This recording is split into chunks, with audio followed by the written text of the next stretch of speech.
नीमनगर के जंगल में टुनटुनी चिड़िया अपनी बेटी सुनहरी चिड़िया और अपने बेटे गोलू चिड़ा के साथ रहती थी। टुनटुनी चिड़िया बहुत ही गरीब थी।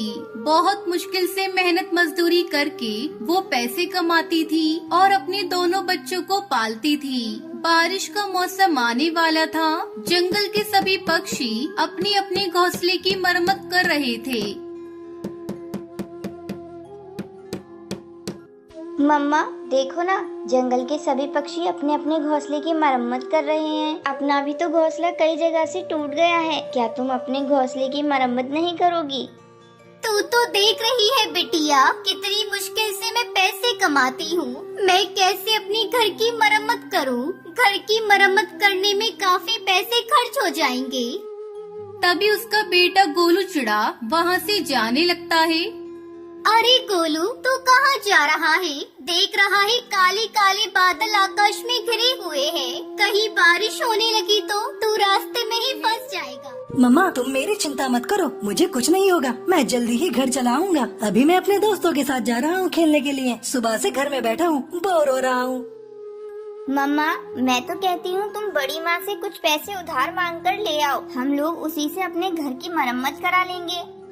तू ठीक कह रही है सुनहरी बेटा। मैं आज तेरी बड़ी माँ के घर जाकर कुछ पैसे उधार मांगूंगी। देखती हूँ अगर मिल जाते हैं तो बहुत अच्छा होगा। अगले दिन टुनटुनी चिड़िया अपनी बड़ी जेठानी के घर जाती है। जेठानी जी, मुझे थोड़ा कर्ज चाहिए क्योंकि मुझे अपना घर ठीक करना है। बारिश शुरू होने वाली है। कई सालों से मैंने अपनी घर की मरम्मत नहीं की है। कई जगह से मेरा घर टूट चुका है। अगर बारिश होने लगी तो पानी टपकने लगेगा। मैं अपने बच्चों के साथ कैसे रहूंगी? तुम्हें पैसे उधार मांगने में शर्म नहीं आती? पैसे क्या मेरे यहाँ पेड़ पर उगते हैं जो तोड़ के दे दूं? अगर तुम्हें पैसे चाहिए तो मेरे घर का काम करना होगा, तभी मैं तुम्हें कुछ पैसे उधार दूंगी, वरना तुम यहाँ से जा सकती हो।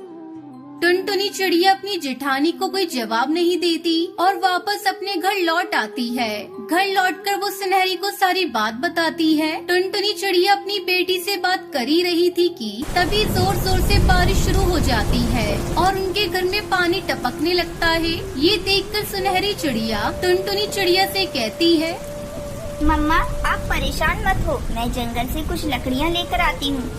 इतना कहकर सुनहरी चिड़िया जंगल की तरफ निकल जाती है। रास्ते में बहुत तेज बारिश हो रही थी।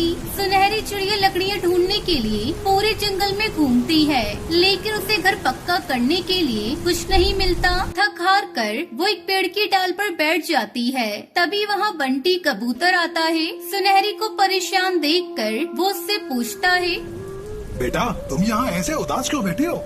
अंकल जी, हमारा घर टूट गया है और बारिश की वजह से उसमें पानी आने लगा है। अब मैं क्या करूं? मेरी माँ भी बहुत परेशान है।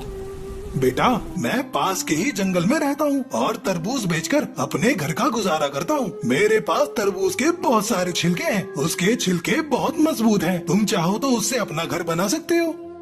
ये सुनकर सुनहरी चिड़िया बहुत खुश होती है और बंटी कबूतर से तरबूज लेकर अपनी माँ के पास जाती है। माँ ये देखो मैं क्या लेकर आई हूँ। हम अब तरबूज का घर बनाएंगे और उसमें आराम से रहेंगे। बेटा तूने तो बहुत अच्छा काम किया। चल अब मिलकर अपना घर बनाते हैं। फिर दोनों माँ बेटी तरबूज से अपना घर बनाती है और उसमें रहने लगती है।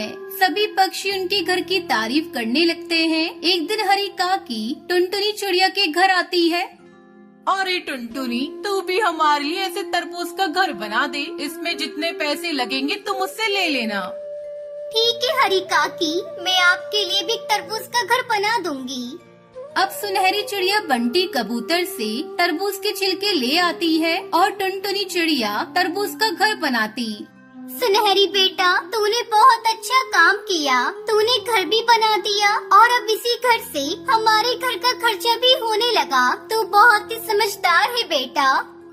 उस दिन से टुनटुनी चिड़िया और सुनहरी चिड़िया तरबूज का घर बनाकर बेचती है और खुशी खुशी रहने लगती है।